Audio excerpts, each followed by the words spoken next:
under the patient's shoulder, so the head is tilted slightly backward.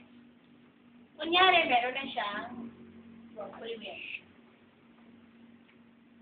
Kunyari, ito na lang yung ating waterproof. This is the disposable door sheet. Yan ang ating disposable door sheet. Baka maghanap kayo sa hospital namin na ganyan. Nahirap ng mga pasyente namin.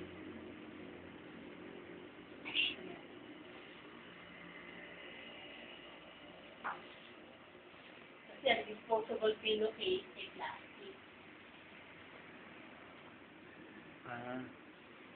Disposable pillowcase. See? Kanya ang position niya. Buha? So the head is tilted slightly. So ito ay conscious, nakaganyan yan. So ganyan na yan. Okay? Akin na yan. Ang tawag ko Kelvan. Sabi ko din ang bagay. Pag manganganak ka, may kailangan nag-bleed dito. Lahat diretso sa timbang. Ito, dapat dito nga lang. Ito, wala sa libro, tuturo ko lang sa inyo. Para pagdating nyo sa hospital, pag ising case lang, dapat alam nyo may hahanapan kayo ng chemical. That's it. Kelipad. Bakit may chemical? Kasi pag nag-shampoo ka, dire-diretso dyan yung tubig, oh. Diba? Okay, hindi na siya. Place the disposable bed protector on the mattress under the patient's head. Then, put on gloves. And nilagay ko na yung bed protector ko dito. Sa yung green. Akin yung green.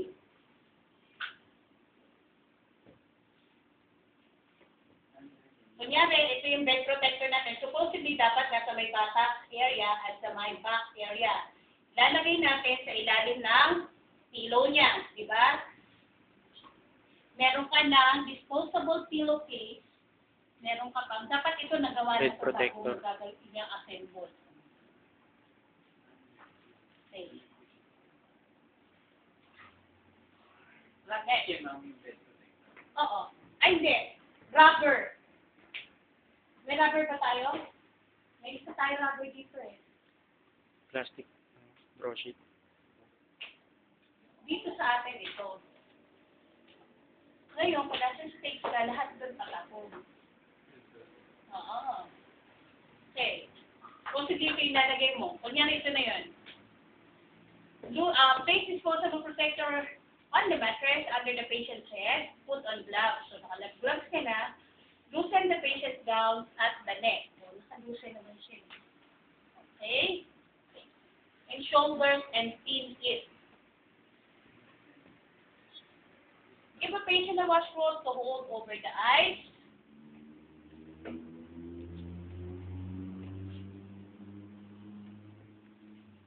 Nasa may towel. Malaki.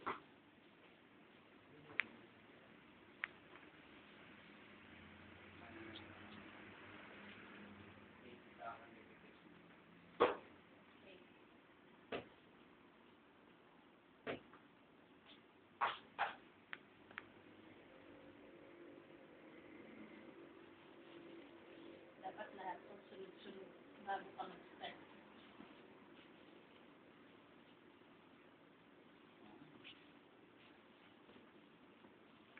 So, bago ka mag-start, may kelipad ka na, may bed protector ka, yung pillow mo, may protector din, and then this is your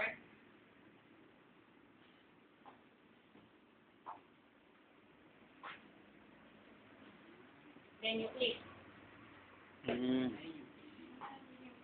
Pilipitin mo siya. Okay? Ito yung hahawakan niya. Para pag nag-shampoo ka, hindi mapupunta sa mata niya. Kasi sasabihin mo sa kanya, ma'am, pakihawak mo yung towel. Okay.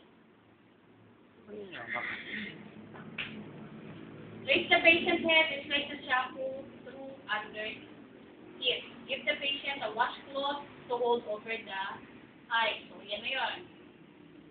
Yari, eto na. Pour a small amount of water over the hair using the pitcher. So, pitcher ang gagamitin natin. Paabot niya sa ng pitcher natin.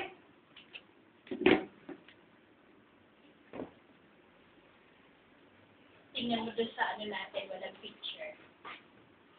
Equipment. Diba? Wala siya pitcher, oh. Oh.